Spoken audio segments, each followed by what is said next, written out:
Welcome everyone. Every Friday we try to learn a little bit from my holy ancestor, the Maharal of Prague. Speaks Parshas Deuteronomy. It's the first reading in the book, Parshas Devarim, which is the first reading in the book of Deuteronomy. In Deuteronomy chapter 1 verse 27 we read, V'terognu b'holeihem Tomer b'sinas Hashem al-sanu etzionu me'eretz Mitzrayim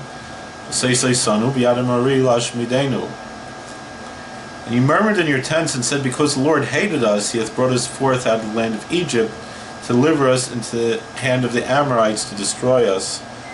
Rashi says, B'sinas Hashem etzionu me'eretz Mitzrayim, B'sinas Hashem etzionu me'eretz Mitzrayim, that for the hatred that the Lord has for us, did he take us out from the land of Egypt. The meaning that the people were claiming that God took them out, this was their mistake, and again the Baal Shem Tov says this is the root of all of our suffering, is this mistaken belief that God hates us. So even to say that he took us out, the Exodus was proof of God's hatred. Why? God forbid. So they made a parable of a flesh and blood king. There was a king who had two sons and two fields.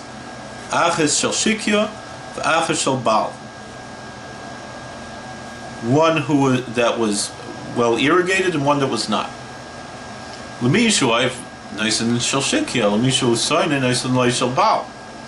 the one who he loves, they argued, he should receive the irrigated field, and the one who he hates should receive the arid field. Or it's Mitzrayim shel shikyahi, shenil soil mash goisa. Now, Egypt, even though we think of Egypt as a desert, Egypt with the Nile River, the area around the Nile River is quite fertile, and the river comes up and fertilizes the Nile River area. It's Canaan shel Baal, whereas the land of Canaan is arid. V'yitzianu Mitzrayim will say Slono is Eretz Canaan. So the argument that they made was that God took us out of Egypt to give us Canaan. That demonstrates, in their warped view, hatred that God had for them. Even though really the Rabbi tells quite the opposite. We know the snake, his punishment is to eat dust. Even though snakes don't really eat dust, but snakes eat very little. I have two pet snakes, and they ate yesterday, and that was for both of them the first time they ate in a month. I feed them once a month. That's what I was told when I got them. I might try a little bit more in the summer, we'll see. But the one snake got a rat, one snake got a mouse, and that was enough for them, right? They didn't need anything more. That's all they need for the whole month. And so they don't need anything. So the concept that we have here that the snake was cursed with eating dust means that God is saying, because of the original sin, I don't want to hear from you. And so he gives them everything you need, as opposed to those that God wants to make a relationship with. He will burden us with needs, so we should turn to him in prayer and develop a closer relationship through prayer to God. And so too, the Egyptians, God didn't want to hear from them, he gave them what they need. And they knew that they would go and worship their idols. Whereas the Jews, who worship the true God, the Israelites, the Hebrews, we are burdened with needs to give us a stronger prayer life. And so we pray 3 times a day. So Mashal Melech Basar V'Dam. So my holy ancestor, the Maharal, explains this mistaken parable that Rashi brings from the Medrash. It's B'Midbar Rabbah Yud Zayin. Dimloi Kain. If this was not the case, B'Shvil Shayu Soinim Oisam Haitzin Mitzrayim Shayu Shemavadim. What is this? Why would they even think such a thing? That God took them out from Egypt because he hated them? They were slaves there. That's the expression of his love, that he took them out from slavery. So that's why this parable is offered, because that's what demonstrates, according to this mistaken and flawed parable. Hiksha Re'im, the Re'im asks the question, Shema Kasav Kupshutai. Maybe we can understand this scripture in a simple way. We don't need this Rashi. B'shvil Sinasin Haitzion Mitzrayim Kadei L'Seis Mi Mitzrayim, even though it says Mitzrayim, it's Mi Mitzrayim Kadei L'Seis Oisam Biad Mori. Because they're hated, God took them out from Egypt to hand them over to the Amorites. If that's the case, why would there need to be this parable? However, my holy ancestor, the Maharal of Prague, he defends our sages, and he says that the words of our sages are true. Because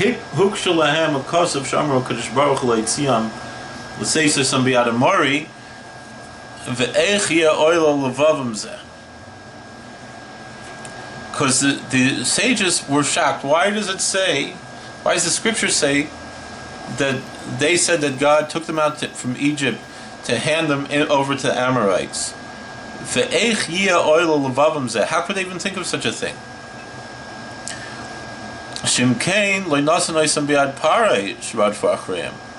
Because why didn't God just give them over to Pharaoh, who was chasing them in Exodus chapter 14, verse 8? Or we had Amalek, or in the hands of the Amalekites in Exodus 17:8. We had Shabo Lochem Negdam, or any of the other nations that came and fought against them. Why did God split the sea for them in Exodus 14:21?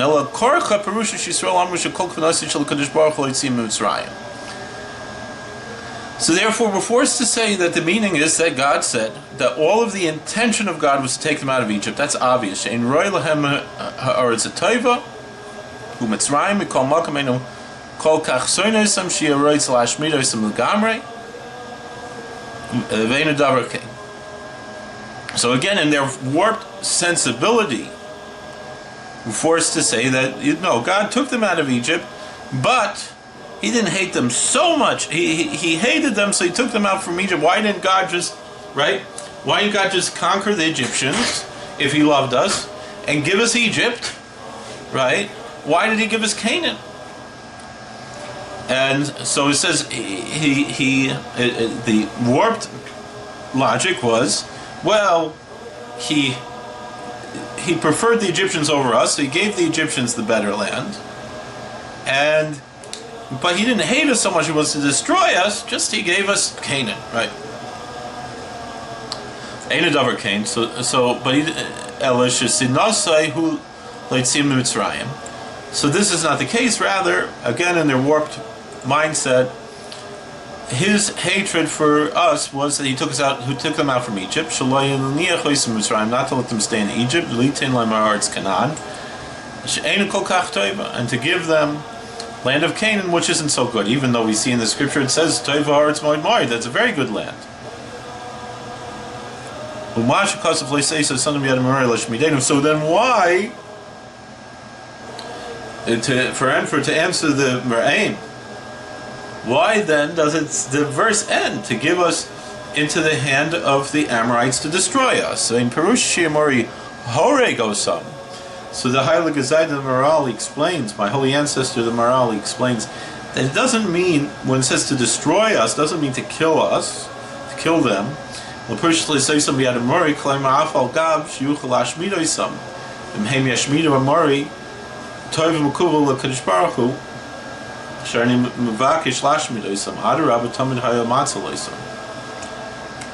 So it doesn't mean that the Amorites would kill them, but it means that God would put us into the hands of the Amorites, into the power of the Amorites, meaning to say, even though they could destroy us, or if we destroyed the Amorites, that would be good and acceptable to God, because God doesn't want us to destroy them, but just the opposite. He kept on rescuing us. So God wants to rescue us, but He wants to give us something subpar, according to their mistaken idea. But that's also such a materialistic idea, because the point of Eretz Yisrael is not the physical aspect, but the spiritual aspect. And so therefore, the point is that there's a superiority of spiritual value over material value, and that's the lesson here.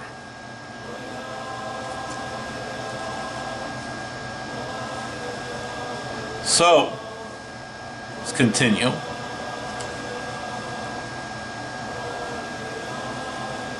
So we say that God gave them the hands of the Amorites. He could destroy them. This all was generated from his hatred for them, because he didn't want to let them stay in Egypt. And because of that hatred that he didn't want to let them stay in Egypt, so that shows he doesn't even really care if he gives them to have danger from the Amorites. Because if he didn't hate them, again in their warped mind, then he wouldn't give them over to danger to destroy them by the hands of the Amorites. After that, the land of Egypt is very good. Inami, if that's the case, and I know we say, actually the sages say even the worst parts of the Holy Land, like Hebron, where the dead were buried, were better than the best parts of Egypt. So, but again, this was the warped ideology that they had. Inami, if that's the case, then it wouldn't say he took us out of Egypt.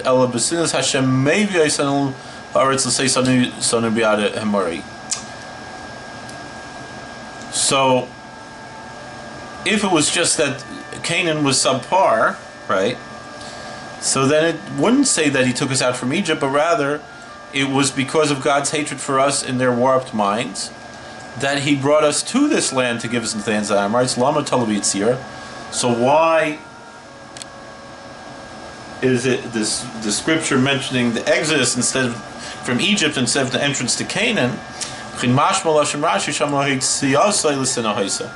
we see Rashi himself recognizes this because it says that the Exodus, his Exodus was for the sake of hatred, and so that's the mistake that they made. But again, as we've always said, from the Baal Shem Tov Kodesh, if the source of, because this happened on Tisha B'Av, that they said that the people said God hated us, and so that was the source of all of the suffering that the Jewish people have suffered for 3,300 years, because of this sin of their mistaken belief that God hates them. Not because they didn't go into the Holy Land, because we see right afterwards when it was decreed they can't go into the Holy Land, some people wanted to go into the Holy Land, and Moses said, no, you can't do that, as we see in the next few verses. So the Holy Land is not the be-all and end-all of what it's all about.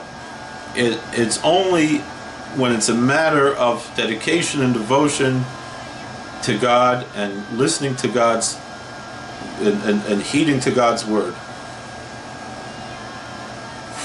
With all that being said, the Baal Shem Tov explains that if our suffering comes because of a mistaken belief that God hates us, the cure to all of our problems is to recognize that God loves us. God loves you, each and every one of you. And that's why, before we can say, as we'll see in next week's Parsha, V'havtu es Hashem Elokecha, the commandment that you should love the Lord your God, before that, we have to understand Hava Rabba Avtana, Hava Soilam Avtana. What is the benediction that we recite in our liturgy before the Shema? Both morning and night, different versions, but both focus on God's love for us. Remember my father, of blessed memory, he had a bumper sticker on his truck. He said, "Smile, God loves you." That's what we have to focus on, and when we focus on that, then we fix all the problems. Doesn't mean that everything will go our way, although we hope and pray that God should bless us with prosperity and success in all matters. but ultimately that with the recognition that God's way is what's best. His ways are not our ways. His thoughts are not our thoughts.